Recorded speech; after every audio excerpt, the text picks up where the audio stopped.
Can you talk about how we can be better and differentiate ourselves from being like everyone else? The ideas need to be true to you, and AI needs to be used in such a way that it is creating content that it's your content. Because if you're not doing that, taking AI's generic idea and then just applying your voice and tone to that idea is slow motion brand erosion. It's not efficiency. You're eroding your brand. You're reducing the distance between you and your competitor. You're flattening your message because AI is a predictive engine. It looks at, this is what wants to be said. I'm gonna look at the curve. What's the most probable safe thing that can be brought forward to answer that? And it may do a little bit of adjusting based on what it knows about you, but at the end of the day, they're generic ideas.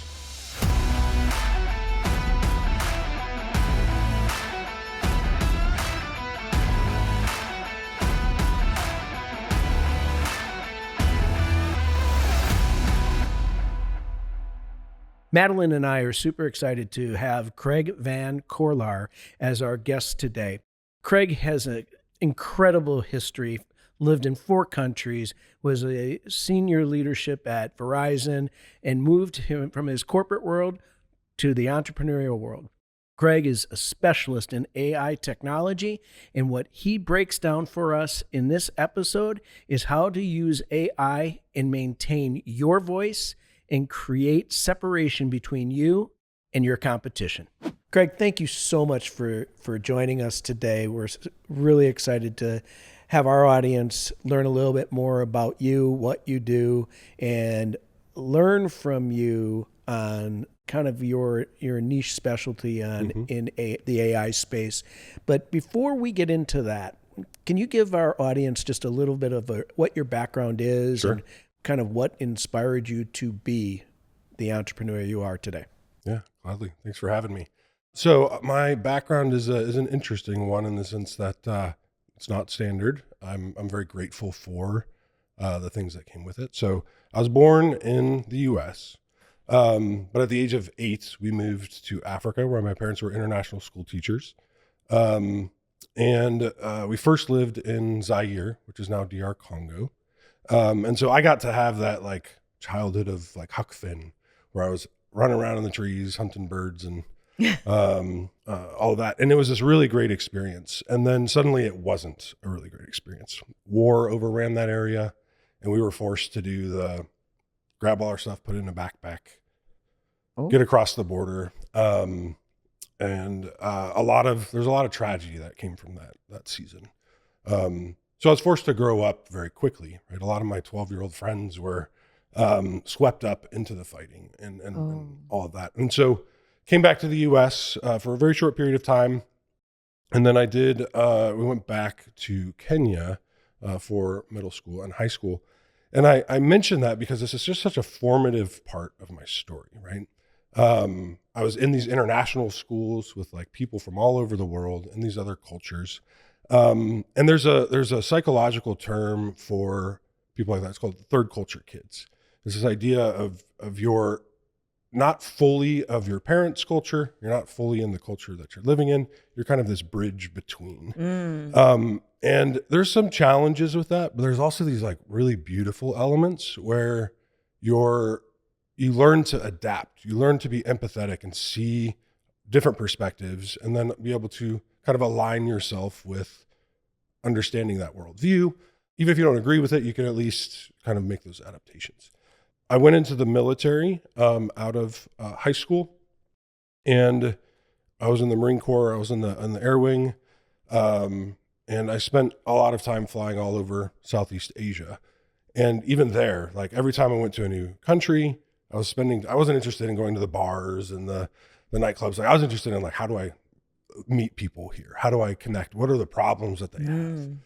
And so there's just this story that started to develop with like my personality and I just saw problems and I wanted to help people find solutions. And I view problems from a little bit more of a multifaceted perspective. I took that into the nonprofit space initially. and then the startup space, and then corporate America, where I managed the second largest digital transformation project that Verizon Enterprise had, um, spanning like 4 business units. And the reason I was chosen for that project, even though I was 10 years younger than my peers, is that I championed the salespeople and the sales engineers as the customer of the process. There wasn't a lot of change that was happening on the delivery side. It was still the same people doing the work. But it's how do we collapse all these systems, make more efficiency, allow for movement to happen between the business units. And for me, it was like, no, we need to make this as painless as possible. Like, we want them to be successful. We need to make it easy for them to be successful. And so it's that trend that just showed up over and over in every role. It's like, who's the group that I can really come alongside of, understand their needs deeply, not just for the immediate task, but all the related adjacent tasks. And then how can I help them come up with ways to streamline that process, remove that friction, save themselves from the errors that they might actually, how we error-proof things. So AI is a very natural, it's so powerful of a tool. And I've spent so much time in the tech space that I started doing that for clients from when I was heading up operations for an agency, and just realized, oh man, I could do so much more of this on my own, and we can spin it up so quickly that I really fell in love with AI's capabilities, right? And I have formal education in innovation, and so there's tools and structures and things that I can pull out. But at the end of the day, it's a user with a real problem that needs an economically viable solution. And I love rapidly playing with ways to make that happen. I love that. I really do, especially the systems piece, because I think that everybody needs to understand that in every business, they need to have systems that work and that are in congruence with your audience, your people that you're serving. So I love that you do that. So let's talk about AI, okay? Because AI is the buzzword. Sure. And everybody's using it so differently these days. And we did talk about it, David and I, and have been talking about it. How can we separate ourselves from the masses? And because right now everybody sounds the same. So can you elaborate a little bit more in how we can be better and differentiate ourselves from being like everyone else? Sure. No, that's great.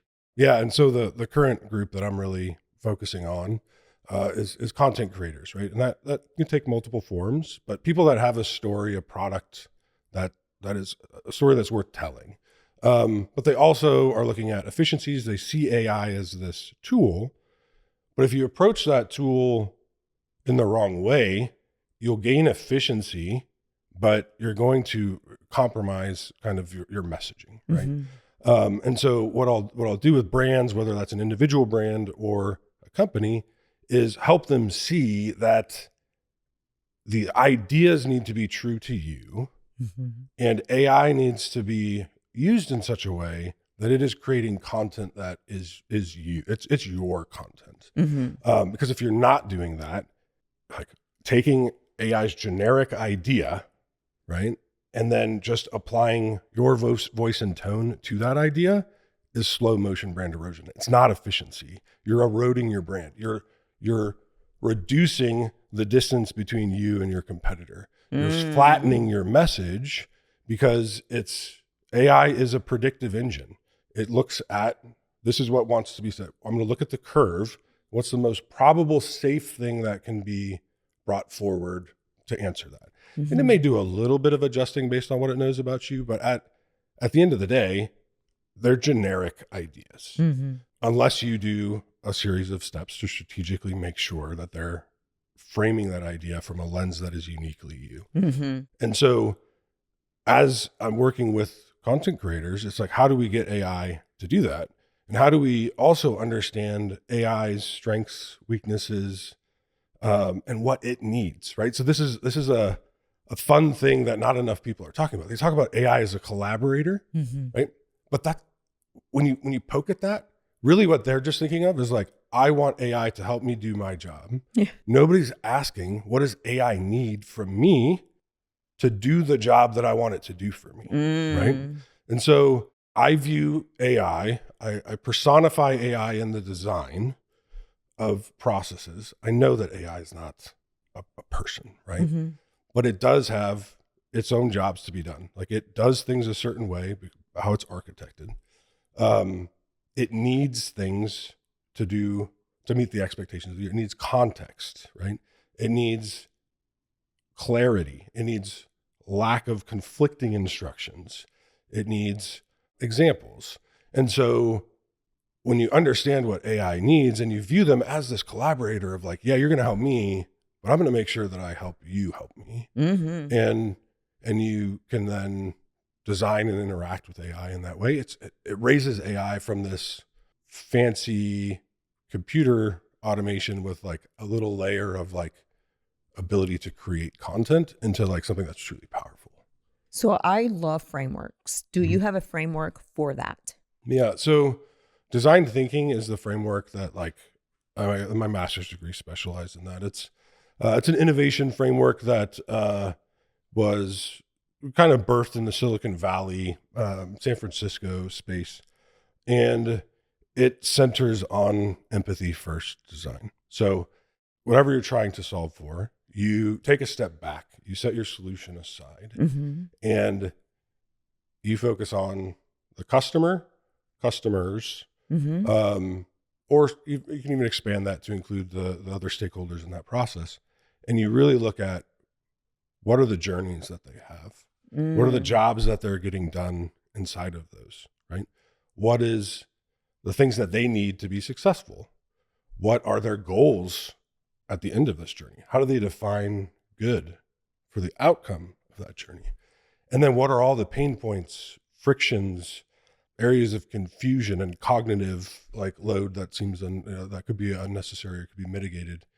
And then you start to map that from a human standpoint, right? That's the more pragmatic ones. And then there's also layers around what are they thinking? What are they feeling? What are they saying, right? So there's ways that you can really unpack that further.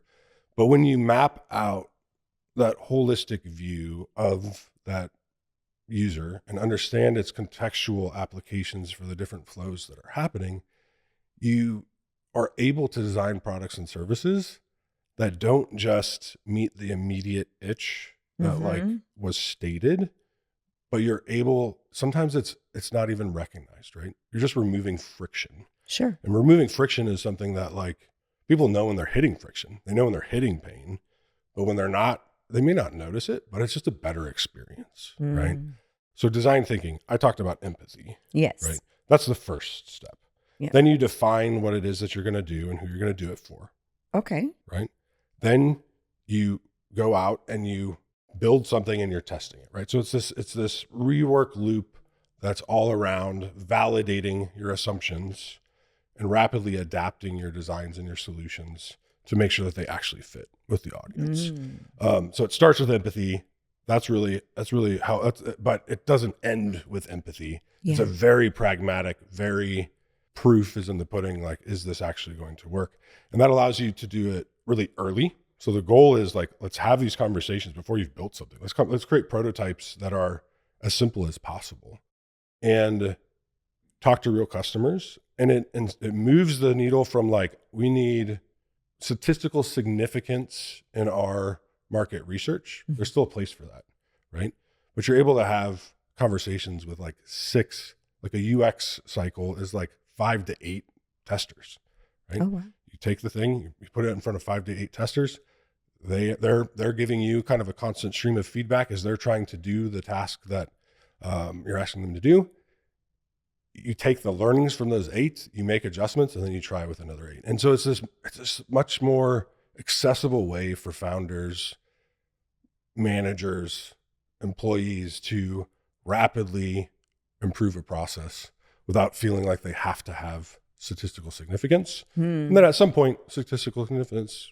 Sure. I'm curious about the empathy piece. Can you give me an example of what that would be? Yeah.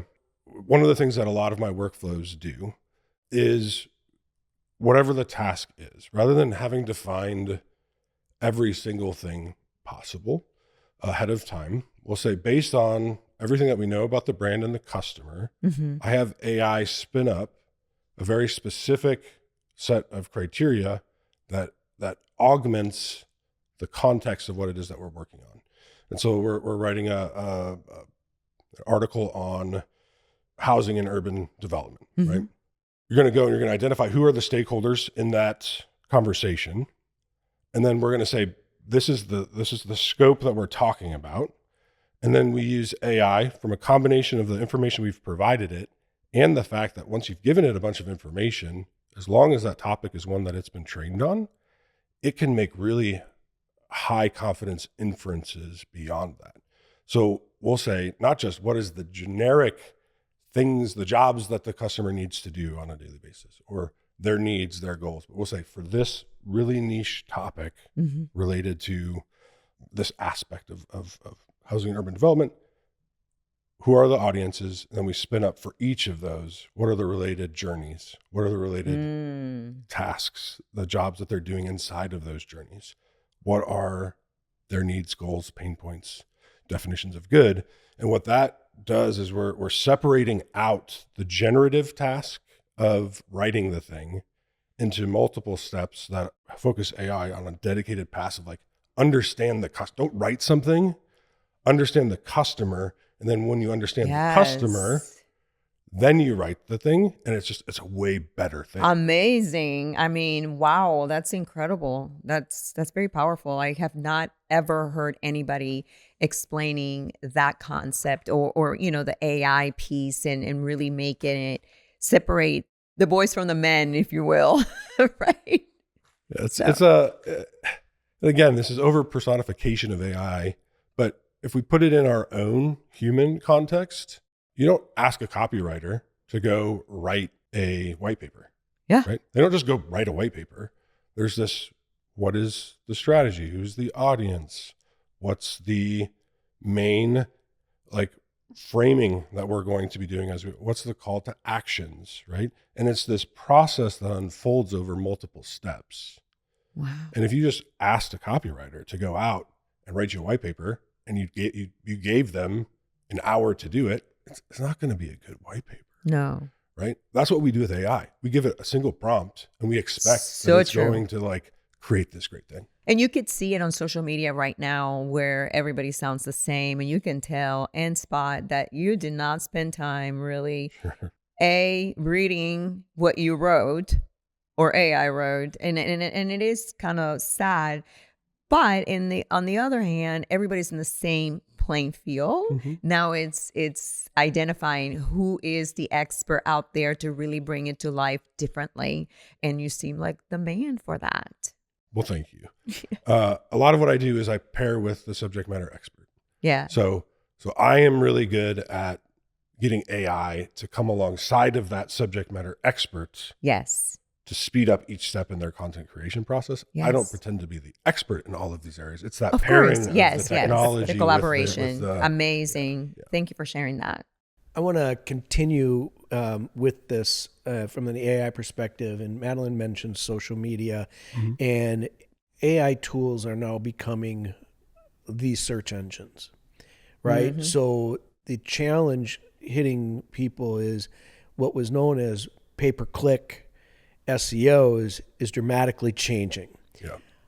How is your process helping in the new age of AI, helping that individual's content that when they work with you become more, shall I say, searchable via the AI concept of search engines right now? Yeah. So there's this real problem, and I'll skip some of the technical descriptions of this, but one of the things that all AI providers know right now is that there's this danger that they're training their models on AI generated content. And so it's this it's almost this inbreeding of ideas and content. And so a couple things, right? So at the base level, it's just making sure that the ideas are truly value adding, that they're written and described in a way that is aligned and not generic.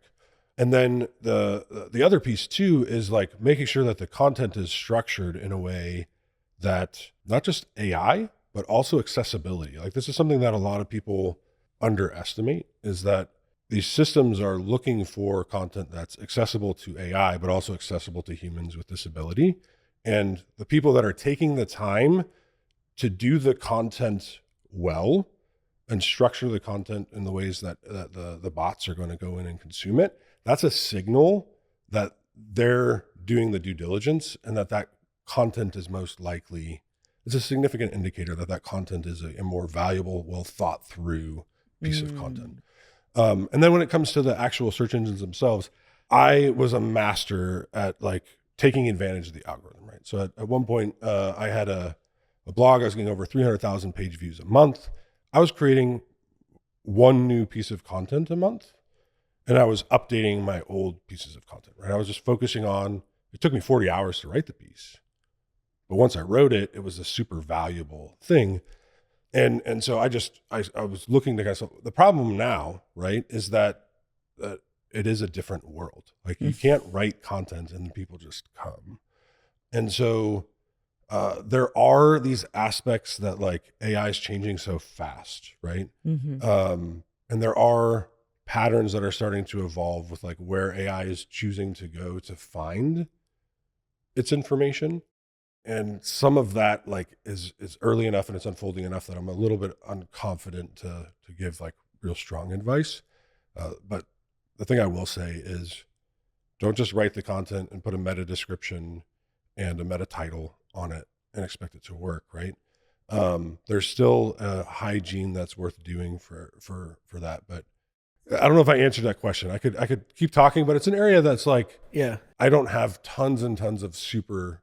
Yeah, it's new. Yeah, I think and thank you for your answer, because I think it gives a glimpse. I mean, you're right. Nobody really knows this yet. However, this is the challenge, right? Is people are investing huge dollars right now in pay-per-click, and ultimately that is not where it's going to be.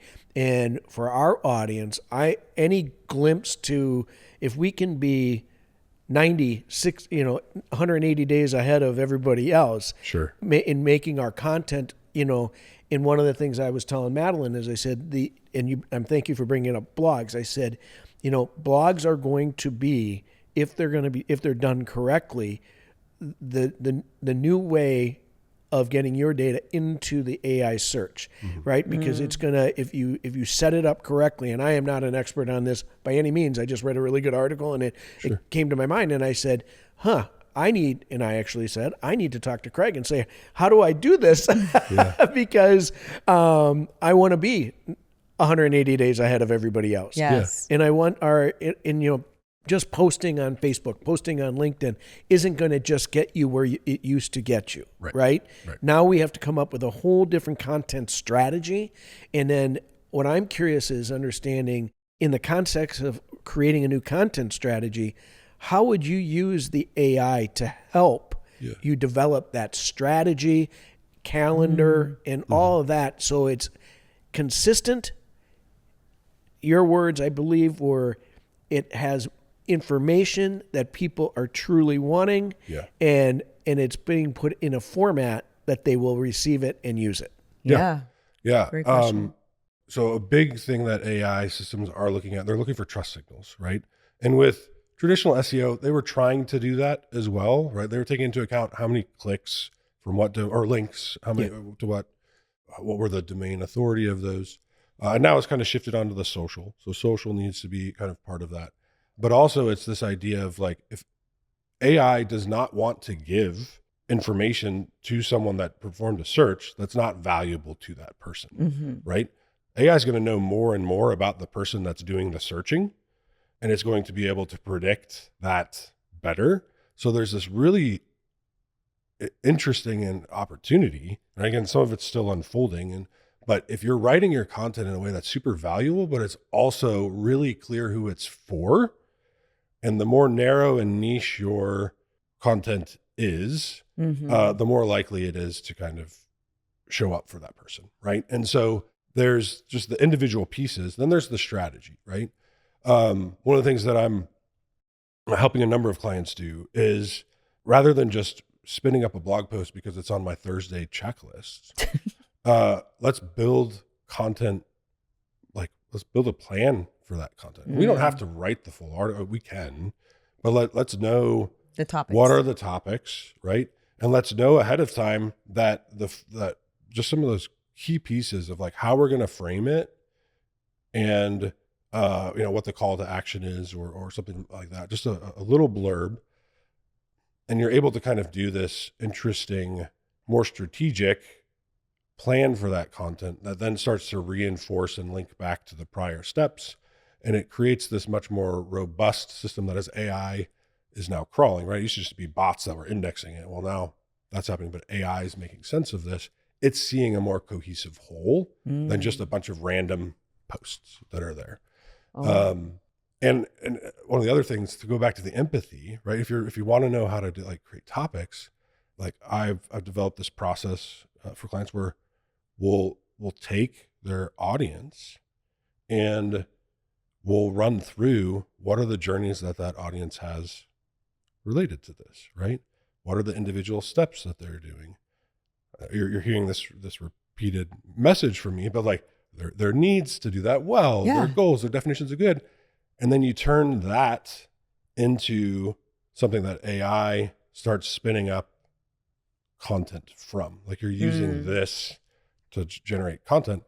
And the problem is almost that it creates too many ideas, right? But that's the beauty of AI. Is it could take the 700 ideas and it can distill, combine, layer those, and then start to orchestrate them into arcs that are adding value and are telling a more cohesive story, but are doing so in ways that still they can stand alone, but they're part of a more cohesive I need that framework. I don't know. I love that. Yeah. I love that. I can't wait to try that and see what that spits out. Yeah. I love writing stuff, but how can I make it powerful enough that it's going to show up in people's search engine? That's kind of cool. What I love about this AI thing and what you're discussing here is that, again, everybody is at the same level. Nobody is advanced at anything here because everybody's trying to figure it out since it's just moving so fast. Mm-hmm. And that's exciting to me because for the first time, I think everybody is in the same playing field. It really is a leveler, right? And that's a credible opportunity. Amazing. There's some dangers there, right? Oh, sure. And I think that's why the thing that I just keep trying to drive home is don't just look at efficiency. Mm-hmm. Look at don't lower your bar on the quality of content that you're putting out. And then figure out what is that way, right? There's more advanced ways, but just at a simple way, align AI to each step, right? What is the thing that we're writing? Have AI draft that content brief. Like, this is what we're going to do. Mm-hmm. Then it's allow AI, either you provide the context, or you allow AI to tell it what are your inferences that you can make based on what you know about me and my audience and this topic, and allow AI to surface those. It has them. It's running on assumptions anyway. Sure. How do you just, so some of it's just a matter of how can you start asking AI to help you flesh out each of those steps as you're going through your own content. Can you automate some of that? Sure.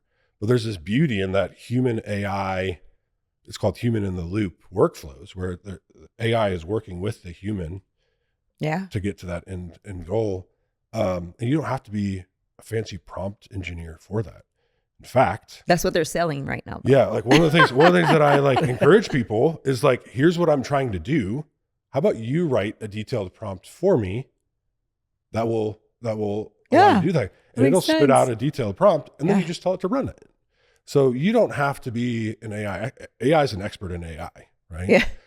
And so just figure out what is the content workflow that you have, and then align AI to each step of that. I love it. You just do that, and you'll be significantly above the competition that's just trying to ask AI to write the perfect prompt to create this article for them. Amazing. I think that's just so fascinating. Mind blowing. Such a geek. I'm such a geek. I'm a nerd. And I love it. I am too. When it comes to certain things, I just love learning. It's one of my highest values. So, yeah. Well, I've had the joy to work with you, so I can certainly say it's well worth taking the time to get to know you and learn from you, because I've gone through the process with you on some other things that we've worked on, and it's amazing. The human loop, I didn't know that's what you called it, but now I know. But that is powerful, because one of the things that I always told, I've told Madeline and I told you, I want to be, if it's my content, I want to know that I can actually speak to that content. Yeah. And that's where we were starting with the idea of, when you start outsourcing your story, right? And you don't have your input in it, and you're just saying, I'm not a prompt engineer either, but, write something that, tells about my story. Well, if they're not going in and refining and editing it, it's lost, and it's no longer individual. I think that's what I've seen in the short time we've worked together, is the beauty of it is the material output does not look like traditional AI output. Like it, yeah. And that's what I think people need to understand is, why is that so much stronger to not, because to Madeline's point, everybody has the same dang emojis, right? And I'm like, I've never once used in corporate world or in any world, I've never used a finger pointing at something as a bullet point. Sure. But I see that and I'm like, oh yeah, that's an AI driven, right? So what are the mistakes and what are the tips you have to, we all get it. They're using AI. It is, let it do 80% of the lift, right? But how do they make sure it's them? And that's where I think the separation is. Yeah, the Red Sea versus the blue ocean, right? Yeah. Yeah. And so at the simplest level, right, just from anybody out there that's trying to do it, what happens today, and this is happening for individuals to companies, or the case, they're having AI write the draft, right? And then they're spending their time trying to wrangle that draft into alignment. Don't let the AI write the draft. In your instructions, say, do not write the draft. We are focusing on an outline, or we are focusing on the step before the outline. What are the key points and what's the framing angle that we're going to take? You can even ask AI, give me your, the most common angles. And then those become what I call anti-patterns, right? Help me come up with angles and framing and some of these key points that are aligned to me and what you know about me. And be involved in that step, right? So make sure that when that outline goes to AI, it has ideas that are true to you. Then when it generates, all you have to do at that point is make sure that it's in your voice and tone, and that you're making sure that AI does not write in AI's style. So the simplest way that I help a client do this is we developed a AI brand guide, and it's really an AI brand DNA guide. And at the simplest level, it's just giving AI context about your customer, who you are. It's giving a persona that AI can step into. So sometimes that's a made up name. Like for my brand, it's Jarvis Norman, right? So it's this idea of Jarvis from Marvel and Norman, who is one of my design. He's an author. He's in the design world, and me, and we created this character that AI can step into, which creates more interesting human voice than just you're this brand and here's your voice and tone. Then we just list out the voice and tone. And it's pretty simple. There's no colors. We're not talking about colors. We're not talking about logo usage and padding. It's just what is the things that AI needs. Include some examples. And then on the back end, it's a series of prompts that are designed to make sure that the content that was generated, whether you wrote it or AI wrote it, is not only in alignment with you, but is not doing what AI wants. You're not going to see M dashes, right? If you ask somebody, how do you type an M dash? Most people don't know how to type an M dash, but in What is AI an dash? I don't it's even that, know. it's that long dash that shows up all over AI content. Yes, right? okay. Because it's this like when we talk, a lot of times like we're not talking in traditional sentences. Like it's this pause to drop in an idea and then move back into the sentence. Got it. And so it's a very convenient way for AI to like drop an additional idea in there. But like if people are using M dashes in the stuff, AI did that. Yeah. Unless you're a copywriter that like knows how to do that on a keyboard. Yeah. It's the structures, right? It's the overconfident statements of it's this, not that. It's like how do you start to identify and move those out? And so just with having here's high level information about the brand and how we talk, and here's how the output is not going to look like AI wrote it. We're gonna remove those signals that AI wrote it. Like that again takes you from this playing field where everybody's doing the same thing, and it just elevates you. The next layer is a lot more complicated, right? That requires like this deep distillation of like guiding principles, not just the 7 that go up on a wall somewhere, but like on all these different topics. How do you approach this, right? What is your lens that you approach this facet? And so that takes a lot more time to distill and prove out and make sure that there's not conflicts, because if AI sees those and doesn't understand how to resolve conflicts, things can get weird. But it's things like that and all of these other layers that can actually help AI like truly step in and write the first draft in something that is aligned with you. But even then, don't just let AI spit it out. Still have human loop. If nothing else, it's that last 80%. And early on when AI came out, there was a lot of research that showed when brands obviously wrote something with AI, the trust fell. Oh. That is still true to some extent if it's a blatant AI. Like, again, this is about a year and a half old and the numbers have shifted. But it was like 40% of people are less likely to engage with you when that content was obviously written by AI. And so those numbers are smaller because people are just understanding that like this is kind of the new normal, but there is still something there. If it was 40, even if it's 10%, it's worth taking the time to make sure that output does not look like AI wrote it. Wow. There's so many ways that like an individual can just start adding value. And then I just systematize it. I just make it easier so that you're not having to remember those steps. And there's 2 ways, right? So early on, I want to work with you to make this process work, right? And then we'll work together to kind of figure out the right blend of what are the touch points that make sense for you. I'm gonna have to hire you for this, because I just can't. This is so good. Yeah, it's. I would love nothing more. I know. Truly. Yeah, and it's everybody has a different thing, and I'm not.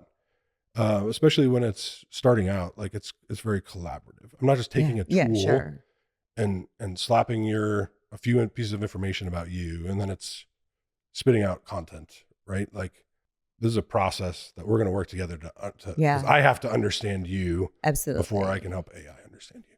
I love that. I am so excited to really, really working with you. I know that David talked about me working on my book.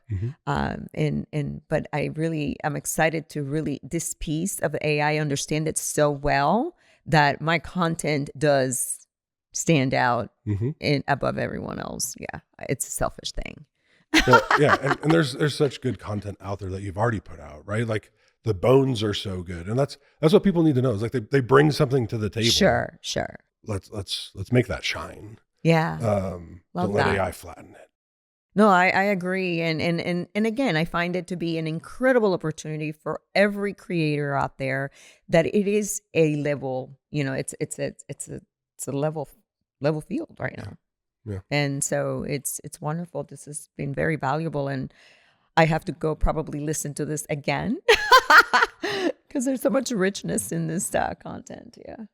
Yeah, I would love to ask you a ton more questions, but I want to be appreciative of your time, and maybe next time we can talk about some of your leadership with coming from a the different countries you lived in, and then how that morphed into leadership. I think that would be just a phenomenal conversation for the future with you. Yeah, I love that. But for now, I think what I thank you so much for is not only one, to work with you, two, that I think we've become friends, and I think third, you're constantly teaching, and I love that, and I love that for our audience, because like I said, we want our audience to not be like everybody else. We want them to be 90 to 180 days ahead. And if they're not embracing AI and ultimately other tools that are coming out via the blockchain and all this other stuff, and again, a whole nother conversation with you some other day, but they're going to be behind. And the way you're going to be able to grow is to really create the systems and the efficiencies. And that's what you're about, is teaching people how to understand what their time value truly is, and how you use this newest technology to enhance that and grow. So for Madeline and I, thank you so much, Craig, for your time today. It has been just the most valuable. My pleasure. It's great. We can do this for a couple hours. So where can they find you? Yes. Yeah, so craftingcopy.ai is craftingcopy.ai. Yeah. Very nice. And we'll drop that into the show notes. And if anybody has questions about this, you can message us, and then we'll get them with Craig if you can't reach them through that method. But thanks again. Until next time, let's get to work.